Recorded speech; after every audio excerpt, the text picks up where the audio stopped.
So now I'd like to turn it over to Dr. Joshua Selsby, who's an associate professor in animal science at Iowa State University.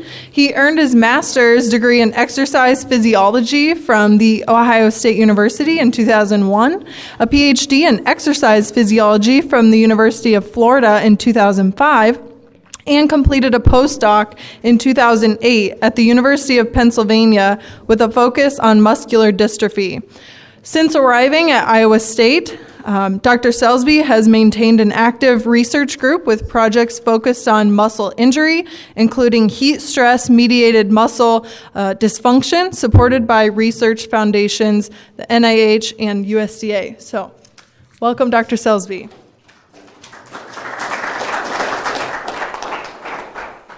The Ohio State University. Always makes me laugh.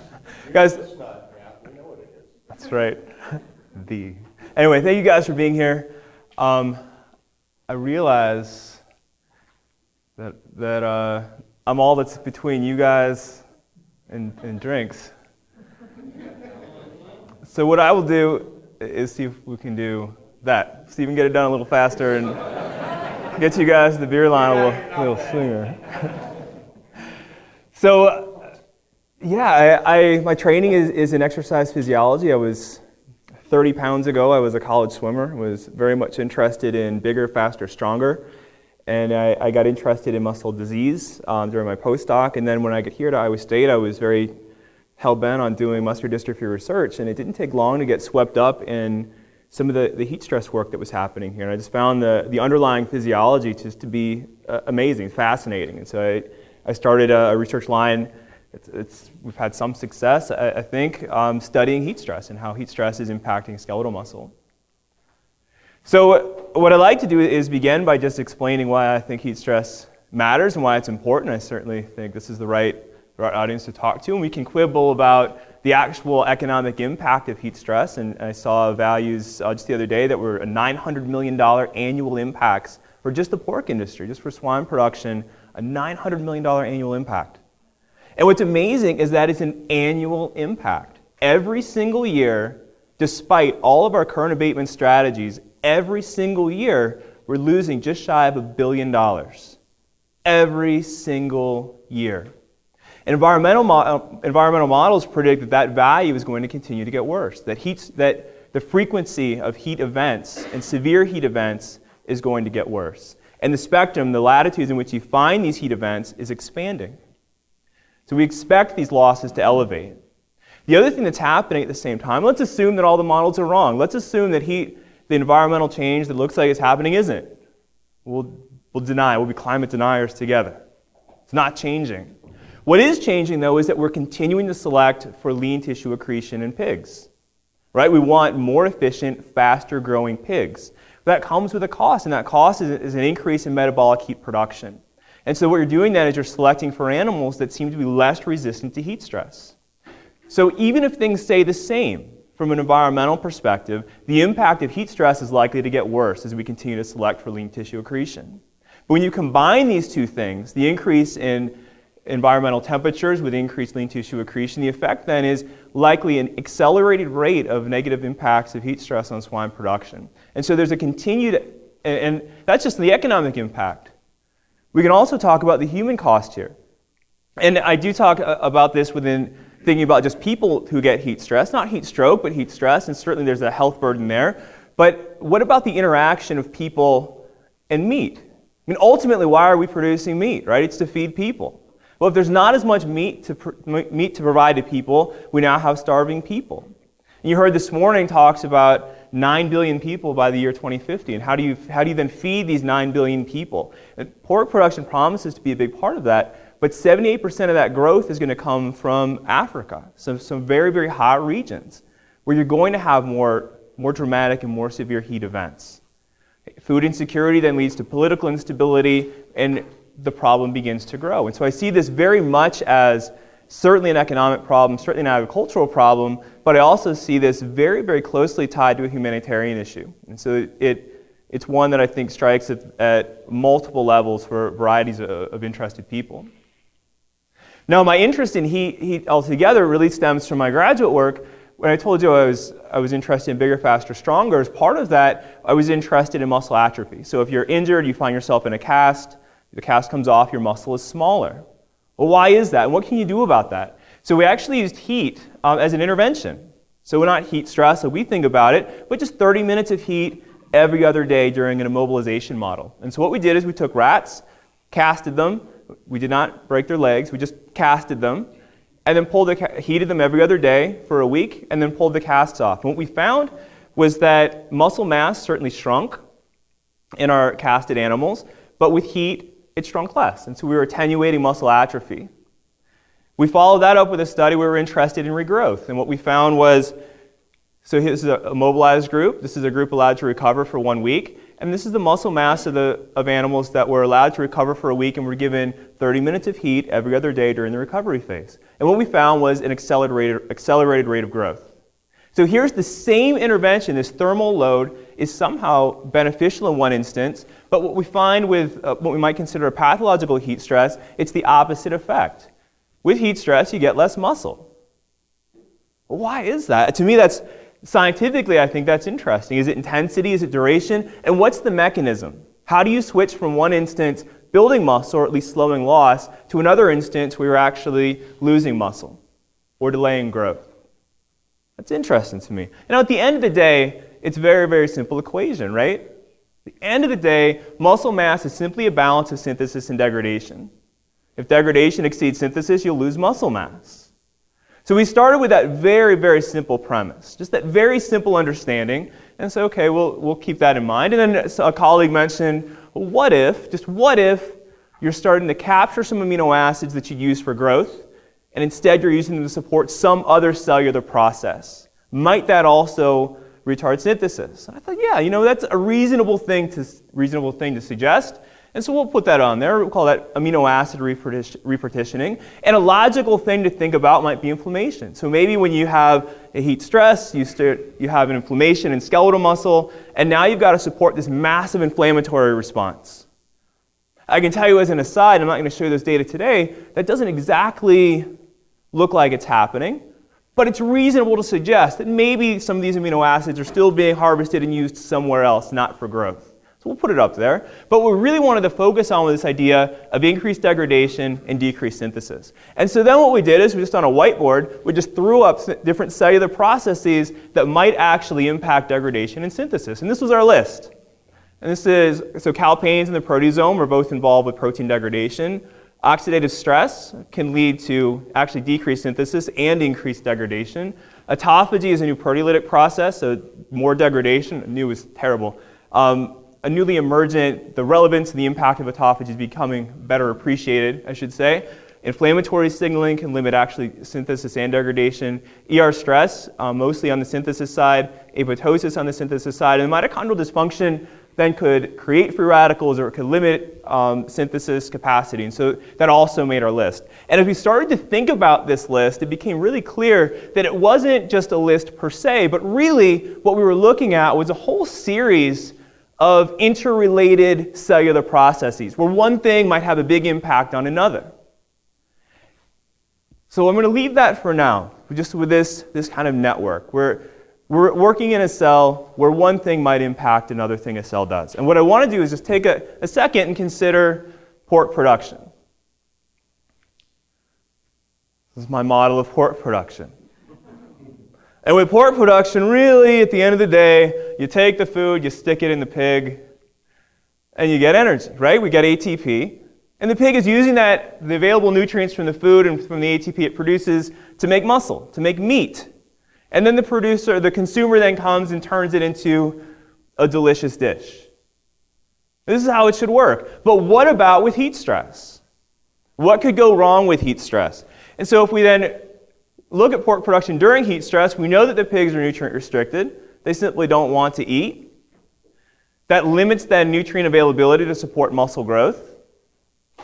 We also know that the intestines become dysfunctional. So we have loosening of these tight junctions between the intestinal cells.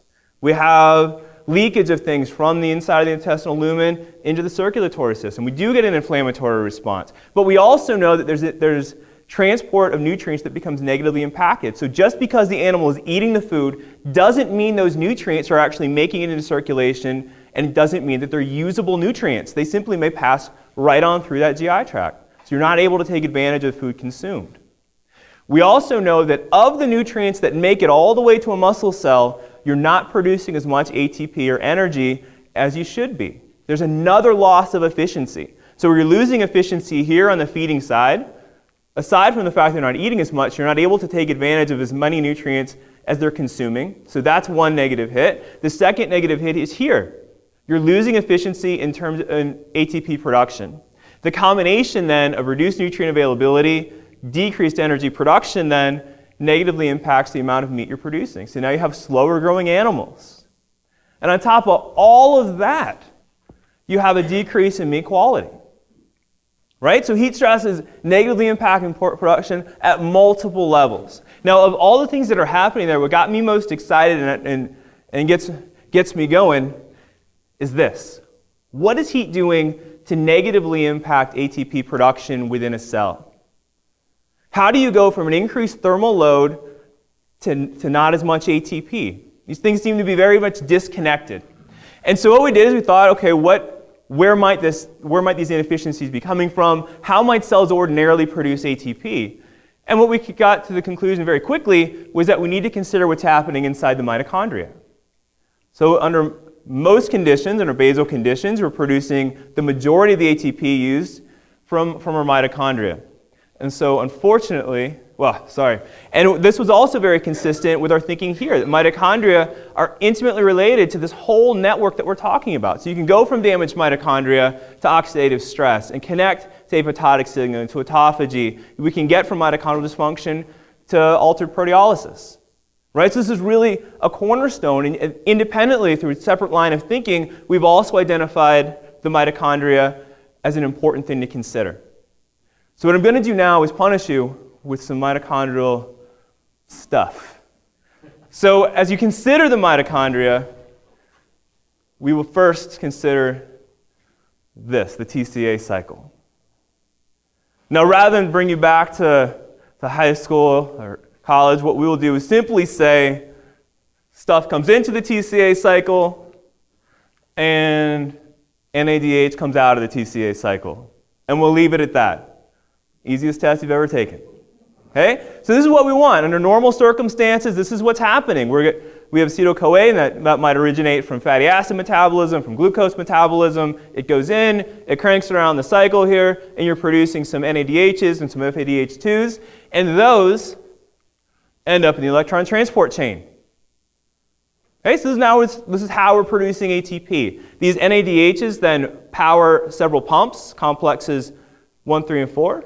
And it's called the electron transport chain because you're actually passing electrons right down the chain. And those electrons power the pumps. Okay? You're powering the pumps. You're physically pumping. And in case you're curious, you're pumping hydrogens. These hydrogens are going against their concentration gradient, so it takes energy to do that. You get that energy from these electrons. Okay? The electrons just go right down. The pumps pump. You accumulate hydrogen. Hydrogen comes flowing down its concentration gradient, you make ATP. Right? That's how the system should work. And when you're dealing with electrons, you may have some electron leakage, and that's perfectly fine. The system is built to handle that.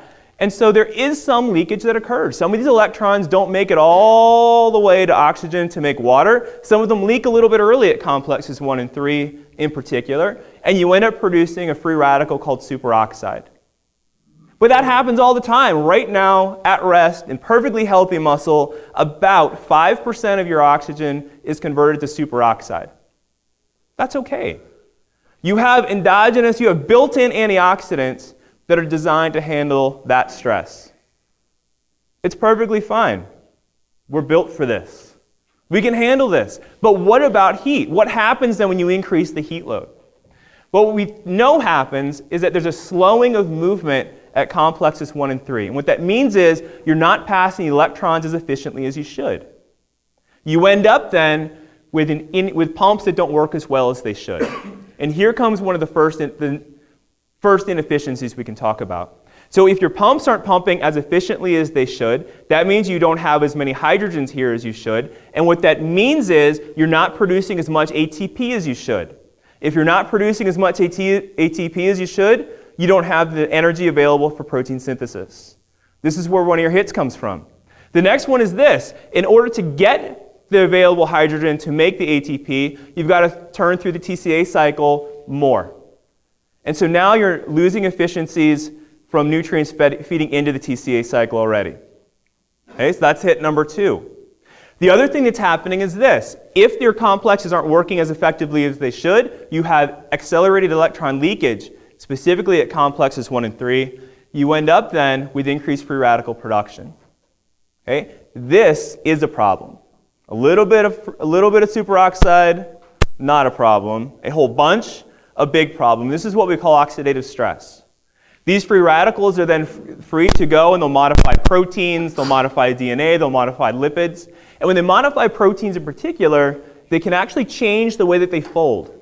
And if a protein, you can think of a protein as a wadded up piece of paper. And if you look at that wadded up piece of paper, it's got little nooks and little crannies. And those little nooks and crannies are how that protein works. It's how that protein goes and interacts with other proteins. And if you change the way that that protein is folded, if you change the nooks and crannies on your wadded up paper, it can't interact with the same binding partners. You've now made that a non-functional protein. So this is why free radicals are so bad. This is why they can have big negative lasting impacts. Because now you're stuck then with this misfolded, damaged protein. Okay? So what evidence do we have that this is actually taking place during heat stress? So what we did is we took some pigs and we heat stressed them for 0, 2, 4, or 6 hours. And initially we were very proud of ourselves because we saw this massive increase in oxidative stress following only 2 hours of heat stress. But as heat stress continued, what we saw was that our oxidative stress petered out. It was up, but then it was gone. By 6 hours, it was gone. Now we had this whole beautiful hypothesis with electron transport chain. It's very impressive, I think. But we can't support it experimentally. But we thought, well, let's collect some more data. Let's make sure we're wrong. Like if we're going to be wrong, let's be super wrong. So what we did is we assessed a cellular pathway that we call apoptosis. And you may have heard of this as programmed cell death. In muscle, it's a little bit different. So muscle is multinucleated. So what that means is in muscle, you don't lose the cell per se, though you may lose a couple myonuclei. But to a cell that has thousands of nuclei, losing 1, losing 2, not a big deal. But we can still measure the activation of the process. And so what we saw was here, BAX and APAF1, both of these are pro-apoptotic proteins were up, and you can see what they did. They declined linearly with heat stress. The other thing that happened was this. This is caspase 3 activity. So this is actually the part of apoptosis that gets it done. This would be the on switch. This would be the getting it done part. The actual protease that's active and goes and starts to destroy things. You can see that it's strongly stimulated following 2 hours, and it is also declining with continued heat stress. So we thought, okay, maybe we're wrong, or maybe we just don't understand it completely. Is it possible the cell is responding in such a way as to counter all of this oxidative stress? And so we thought, well, if everything is, we think, where it's a mitochondrial world, what if the mitochondria are being cleaned out? And so I want to introduce you to this pathway called autophagy, and this concept. Now, lots of things happening here. We're going to keep it real simple. Think of this process as cells make garbage, right? Cells make garbage. And just like at your house, you make garbage, and you've got to get rid of your garbage. You put your garbage in a garbage bag, and you take your garbage bag, and you get rid of the garbage bag. It's exactly what this process allows you to do. So what you see is the garbage bag is forming. This is stuff in a garbage bag, and we'll get to this process, right? So what the cell does is it identifies things that are garbage. In this case, we're going to pretend they're mitochondria. So let's say there's mitochondria that are broken. The cell recognizes these broken mitochondria need to be gotten rid of. All of this happening up here is like my wife yelling, Josh, take the garbage out. It's the on switch. There's not an ignore switch on here. There should be, right? So this is the on switch. This is let's get rid of the garbage. And then what happens is the garbage bag forms around the thing you want to get rid of. And that's what all this nonsense is about. You're forming the garbage bag around what you want to get rid of. And then the cell doesn't have like a giant container to take it to. It actually has a built-in incinerator. And so it takes the garbage bag, now full of garbage, to the lysosomes. And lysosomes you can think of as little sacs of proteases. They're little garbage incinerators, and they just gobble up everything that's stuck inside. Okay? So what we wanted to know is it possible that during heat stress, during this 2-4-6 hours of heat stress, this process is induced? Because that could explain a lot of our data. Maybe there's an initial mitochondrial insult, we produce free radicals, and then their wife yells at them too, and you take out your garbage. You get rid of these damaged mitochondria. So in fact, we found all aspects of autophagy were dramatically elevated linearly with heat stress. So we saw small elevations at 2 hours. They just kept ramped right on up through 6 hours of heat stress. So then we thought, okay, well, this is great. It looks like we are taking out the garbage, but we want to know more about the mitochondrial aspect. And there's a couple tags that actually get attached to mitochondria when it's mitochondria that are specifically being degraded through autophagy. And so this is a model I stole from the internet that is a mitochondria. You can see ROS in the middle. And there's these two proteins, PINK1 and BNIP, that allow the garbage bag to form around these damaged mitochondria. And you can see both of these, finally by 6 hours of heat stress, were elevated. This tells us that, in fact, we're packaging mitochondria inside of the garbage bags, and then likely the mitochondria then being degraded. So what we built then is this model. This is what we think is happening, is that following 2 hours of heat stress, we see lots and lots of free radicals, and then as heat stress progresses, the cell responds. And so you end up cleaving off some parts of damaged mitochondria. So mitochondria, it turned out, you don't necessarily lose entire organelles. What they can do is actually package all the damaged parts of themselves into one spot and cleave it off and send it off into the cellular abyss where it can be degraded. Kind of cool, right? So I showed that as some smaller mitochondria. But importantly, the oxidative stress part has been removed, right? So we're decreasing our oxidative stress. We're very proud of ourselves. This is what's happening. Yet we know that heat stress causes inefficiencies, right? So the system appears to be working. But if that's the end of the story, heat stress, we wouldn't be having this talk. We wouldn't be chatting all about it. It would just be, the pigs look hot today. And you move on with your lives. So what happens if we keep on going? What if we keep heating? Well, it turns out, following 12 hours of heat, we get a return of oxidative stress, and that looks to be a little bit greater following 24 hours of heat stress. So it looks like things worked well, and then the wheels fell off, and now we're starting to accumulate free radical injury again. And so we went right back to this process of autophagy, and we asked the question, is it possible things are going wrong with autophagy? And so these are the changes that we saw following 6 hours of heat stress. Remember, the whole thing was turned on. We had good evidence that mitochondria are being packaged inside these autophagosomes. So mitochondria are being packaged like garbage. They're being degraded. What happens following 12 hours of heat stress? Well, we see initially that we're losing stimulation. So no longer is there someone nagging to get rid of garbage. No one tells my wife I use the word nagging. Gently encouraging, persistently.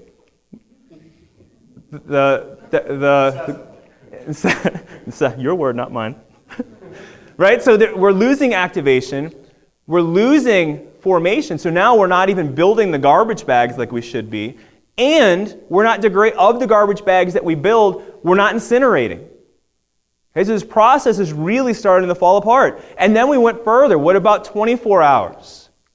Well, following 24 hours, what we see is now not only is it no longer incessantly asking you to take out the garbage, it's actually impairing. It's actually impeded. It's now saying, Josh, don't worry about that garbage. It's my favorite arrow up there.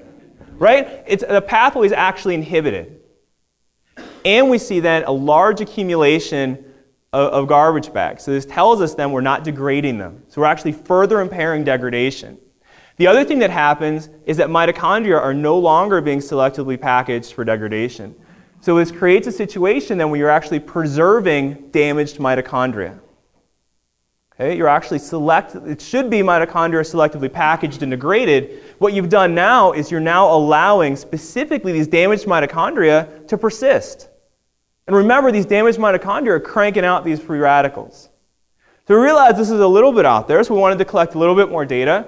And so what we did is a histological evaluation. So what you're looking at is muscle. So it looks a little more recognizable here. So these are individual muscle cells, these big polygon-like shapes.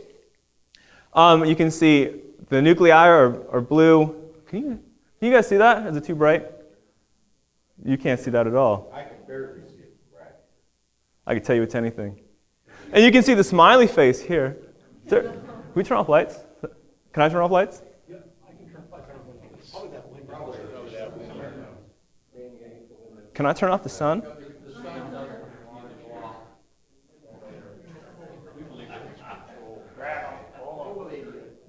Pull.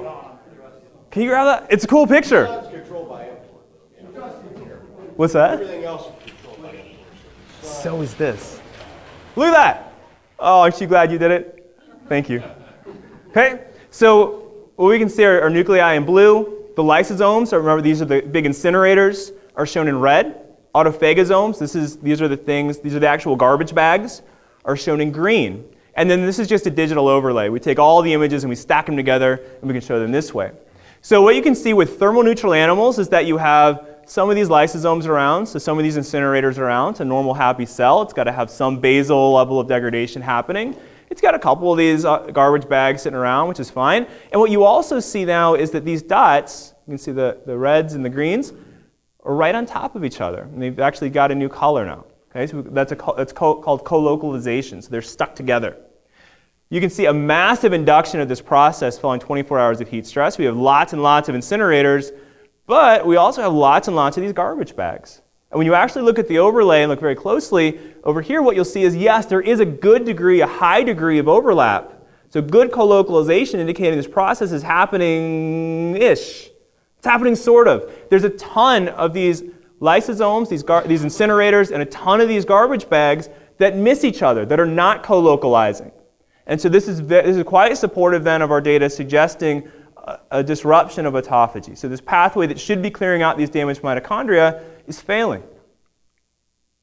And then we went a step further and we said, if this is true, if this is actually true that we're preserving these damaged mitochondria, we ought to be able to detect an increase in mitochondrial abundance. And so what we did is we measured a panel of proteins that are mitochondrial specific. And what we found was, let me go back.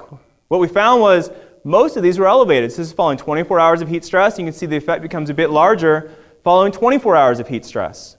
And so all of this is pointing to this story that these mitochondria become damaged, autophagy becomes dysfunctional, allows this preservation of damaged mitochondria, and here's more evidence that we're actually accumulating mitochondria throughout this heat stress process. And again, I want to emphasize to you that it's not healthy mitochondria you're accumulating. You're failing to degrade damaged mitochondria. And we actually went, as part of both of these studies, we evaluated the biogenic signaling that leads to more mitochondria. In fact, that was unchanged by heat stress. So you're still producing mitochondria at the same rate. The reason these are elevated is because you're not removing them. So we're quite proud of ourselves. And then we went further. We said, what if we heat stress for 7 days? 7 days of heat stress. And in this study, we actually included a pair-fed thermal neutral group. So it's an energetic control. So we matched feeding to what the heat-stressed animals were eating. And this is actually the world debut of these data outside the lab. So there you go. That's how much I love you. Okay? So again, you can see the nuclei are shown in blue. P62, this is our marker of the garbage bags. LAMP2, this is our marker of the incinerators. And again, you can see good colocalization, but look at the pattern that's happened. So these guys are nutrient restricted. We know that starvation actually stimulates autophagy, stimulates this pathway. And you can see nice large nodes here of autophagy taking place and good colocalization. Lots of these large whitish dots.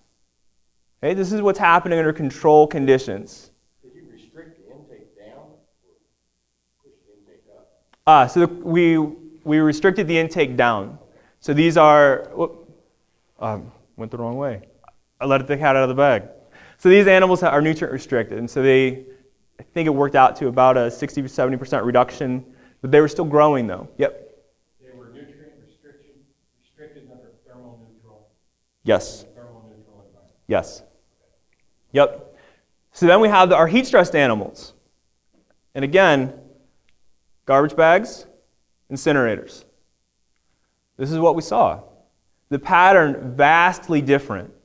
Vastly different. Again, though, you can see that we're trying to stimulate the pathway, but we're accumulating the garbage bags. We're trying to stimulate this pathway. We're having lots of these incinerators made, but they just don't seem to be co-localizing well. And when you actually, I'll show you next, these two panels next to each other, so you can really see the detail. This is what it should look like. This is what we're actually seeing. And if you really study this under high magnification, again, you'll see some degree of overlap. It's not as though this process is not happening. It's just happening in a bizarre, discordant way. A way that actually allows what we think is preservation of these damaged mitochondria. So this is now the model that we think is happening, is that through 6 hours of heat stress, things are remodeling, things are happening as they should. But as heat stress progresses, there's for some reason a collapse of this response. For some reason, autophagy begins to fail. You begin to accumulate damaged mitochondria. And so by the end here, we have a large amount of these mitochondria that, again, are pro-oxidant. Okay? They don't produce ATP as efficiently. They're producing oxidative stress. And that then has a large bearing on other pathways. So now you're limiting protein synthesis, etc. And so what I want to do is then put this in a larger context. So this is going to be our model of a cell. This is the extent of my art capacity, mitochondria. And this we haven't met yet. This is called the endoplasmic reticulum. So in muscle, it's been co-opted somewhat, and it's an organelle that's loaded with high calcium. Loaded with high calcium. Circa is a pump that takes the calcium from the inside of the cell and shoves it into the endoplasmic reticulum. Okay? Circa has a very, very important job. It's got to clear calcium. What I tell my students is that if calcium is moving, something is going to happen. Calcium is a very common cellular pathway trigger. Okay? So cells tend to keep it very, very low, free in the cytoplasm.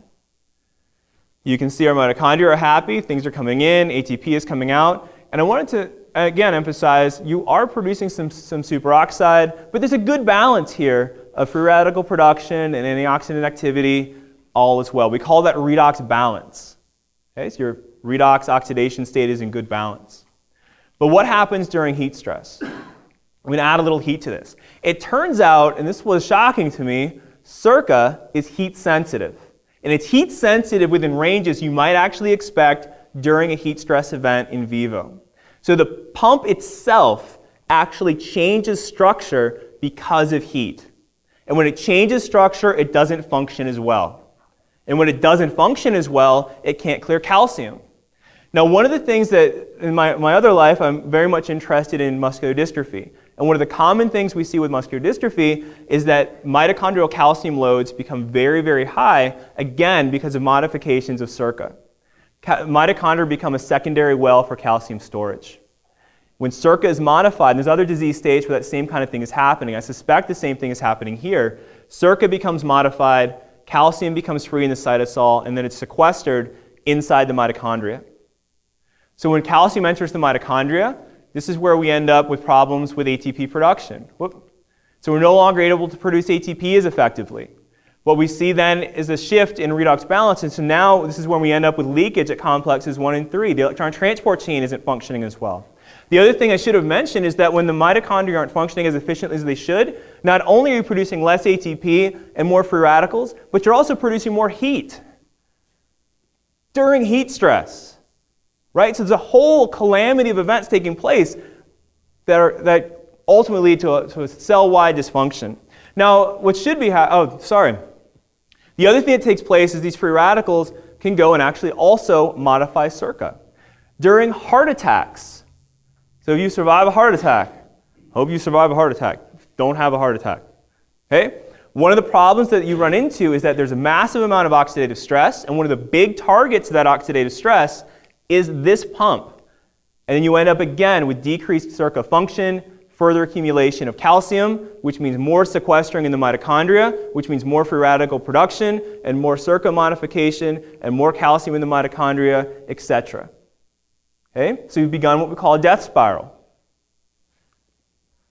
The other thing we're not clear about is what other cytosolic sources of free radicals there might be, and how those might be impacted by heat stress. This has been a mitochondrial-focused talk, but there's a whole host of these free radicals, of free radical-generating enzymes that are free in the cytosol. How might they be impacted by heat stress? We're not sure. But let's ignore that for a second. Let's stay on the mitochondria. When things are working correctly, yeah, we got a little bit of apoptotic signaling, fine, but we got a robust autophagy response, like we should. But then that was inhibited. Well, it turns out that free radicals also block autophagy in multiple places. And so now you've got an instance where damaged mitochondria are actually inhibiting the very process intended to remove them. You end up then with an accumulation of these damaged free radical producing mitochondria. And if we look at things as a whole, you can see there's, again, this whole series of interrelated dysfunctions. Now, moving forward, there's a number of these things that I think need to be established or more well established empirically. What I'm most excited about, and I'll show you in just a second, are these events. And not because we need to establish them more empirically, though I think I would argue we do, but because they're druggable, which means we can reach them with various therapies. So moving forward, one of the things we're interested in my lab is completing the chronology of heat stress. So if we follow through 6 hours, 12 hours, 24 hours, 72 hours, 7 days, what's turning on when? We figured out that inflammation is on early and then is gone by 12 hours. We know that that's in our long-term player. We've seen what happens at odd temporal pattern with autophagy, where it was on and then gone. Oxidative stress has done something similar. So there's value in understanding how things are happening when, because we can then start to figure out what's causing what. As I mentioned, I'm interested in the cytosolic sources, but it's these two that have got me most excited. And that is, if we think about things as a whole, there's two major things that have gone wrong. The first is that the mitochondria appear broken by heat stress. Something goes wrong with the mitochondria, they become pro-oxidant. Is it possible to protect mitochondria? The answer is yes. There's a couple drugs that you can give right now that could actually protect mitochondria. And so the idea would be, you look at the weather forecast, you see that it's going to be super hot tomorrow. You can start pigs on feed with, I don't know, Josh's Wonder MitoPro, whatever it happens to be, right? So you can add feed ingredients that could actually protect mitochondria and use it specifically during events or during times when you know those mitochondria are going to be under stress. We could also take a second approach, and that is it possible to stimulate autophagy? So, fine, let's just accept there's going to be some mitochondrial damage that takes place. Well, what if we can increase the rate at which we're getting rid of those mitochondria? Could that be therapeutic? Could that be protective? The answer, I think, is yes. And is it possible then to stimulate autophagy? Again, the answer is yes. And those are independent things. And what if then you actually combine those things together? What if you gave a feed additive that was capable of stimulating mitochondrial protection and of driving autophagy forward? The idea then would be that you're not only protecting the mitochondria, though there will be some losses still, but so what? So now you can clear out those damaged mitochondria without losses in feed efficiency, or at the very least, greatly mitigating or attenuating losses in feed efficiency. Before I end, I just want to acknowledge Shanti Ganesan and Alex Brownstein, who are postdoc and grad student in my lab, Lance Baumgart's lab, and Nick Gabler have dragged me and led me through some of these pig-related studies, and Rob Rose is a longtime collaborator on our muscle side, and we've been very fortunate to be supported so far by 2 USDA grants, and we are very, very hopeful for a third that will allow us to actually probe some of the ideas about mitochondrial protection and autophagy. I'll be happy to take any questions.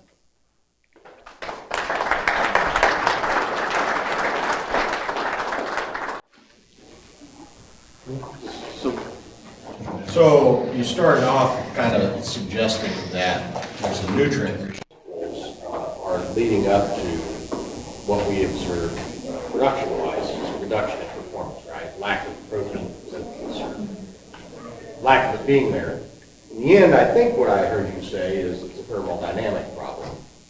So, I mean, at least in the one receptor, and if you take that then in the context of so many things, it just seems so intuitive that that was the answer.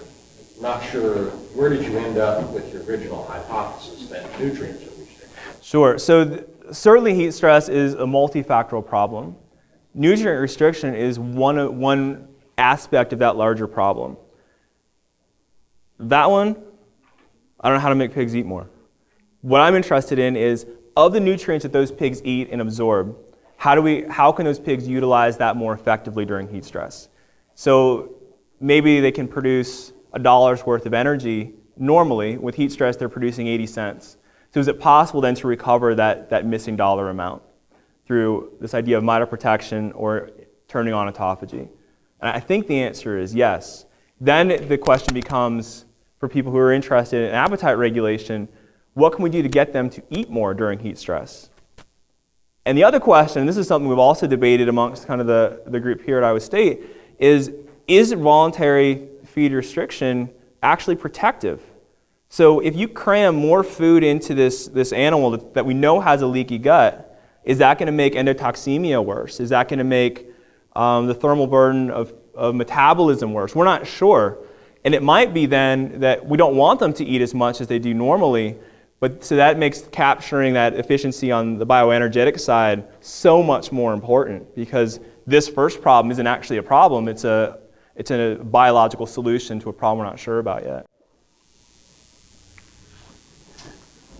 There's a little bit of data that would suggest heat-stressed animals, their body temperature increases about half a degree during heat stress. But then there's epigenetic effects that if a mother is heat-stressed, their offspring is a half a degree hotter body temperature just naturally all the time.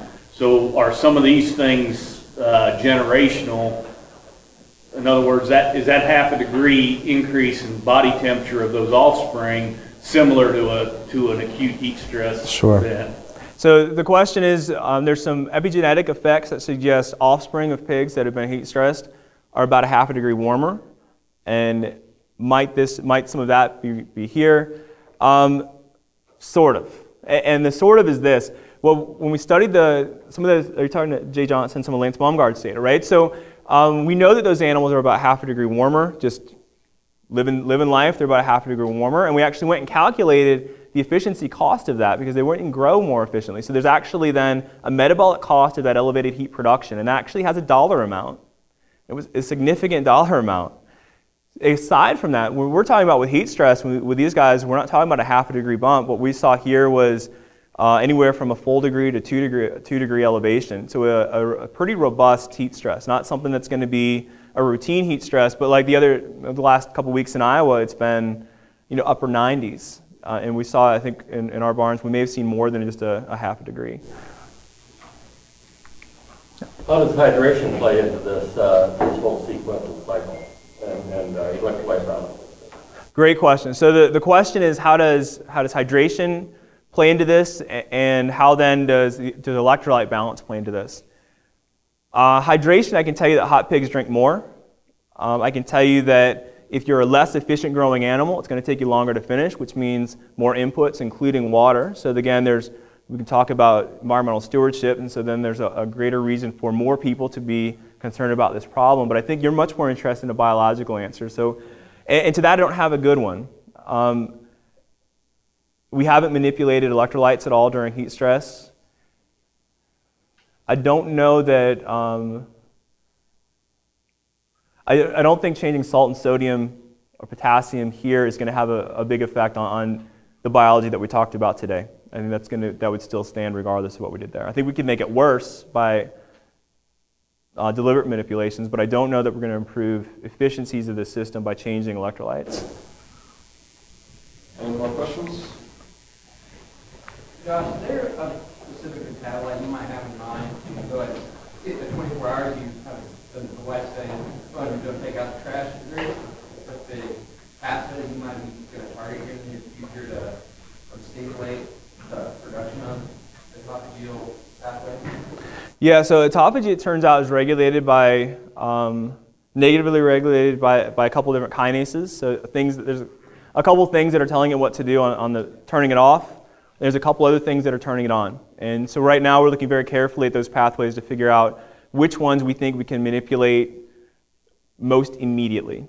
And I can tell you that the grant that we submitted, our proposal is actually, and this may be blasphemy in this group, we're actually going to try to inhibit mTOR.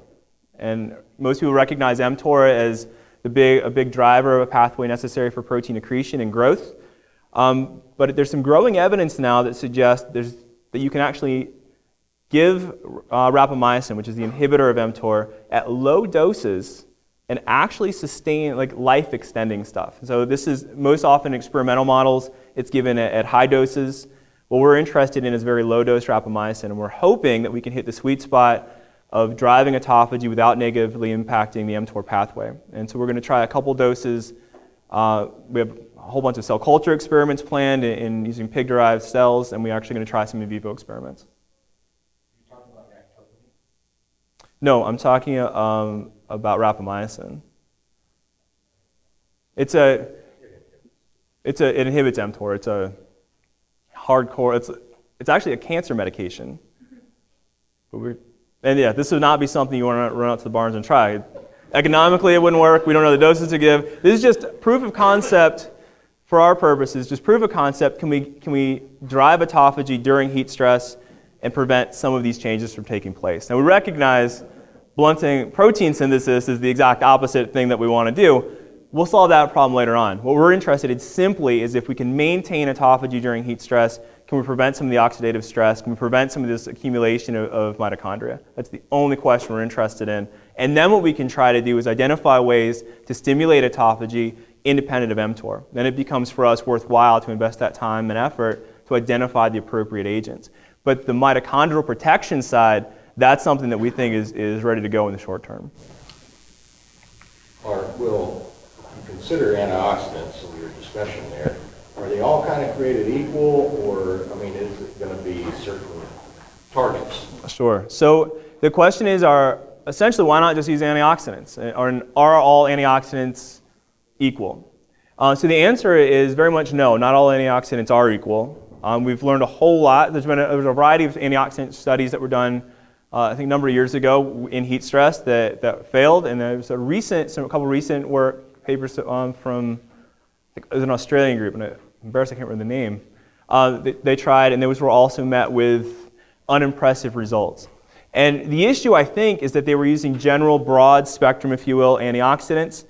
And we know that generally doesn't work. In a variety of other systems, we know that if you only give one antioxidant, all you're going to do then is quench part of the free radical system and not the entirety of the thing. And so that's not going to be useful. And the other part is, what we think is that it's actually the mitochondria that are toxic. And it's the mitochondria that are producing these free radicals.